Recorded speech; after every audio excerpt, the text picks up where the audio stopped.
Hello बच्चों, let's read the question. Define palynology. तो question में क्या गया है, हमें प्लेनोलॉजी के बारे में पढ़ना है। So what would be the key concept here? So the key concept here will be key concept. So the key concept here will be palynology. अगर मैं बात करूँ प्लेनोलॉजी की, ये डिस्कवर किसने किया था, इस टर्म को कॉइन किया था। It was coined by, we can write it as coined by Hyde and William. इन दोनों ने इस टर्म को कॉइन किया था। अभी होती क्या बेसिकली, डिटेल स्टडी जो पोलन ग्रेन की या स्पोर्स की हम क्या बोलते थे, प्लेनोलॉजी बोले थे। So we can write it out the detail study of pollen grain और spores is called as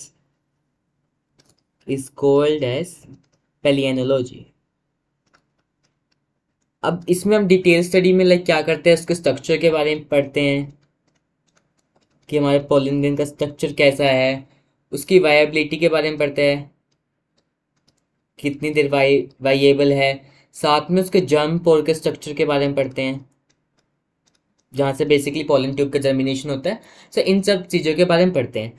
साथ में अब हमें ये भी पता है कहीं पर पोलन ग्रेन हमें एलर्जी कर देता है। सो हम जो क्या रोल होता है, और यू कैन से रिस्पॉन्सेज को चेक करते हैं। So in human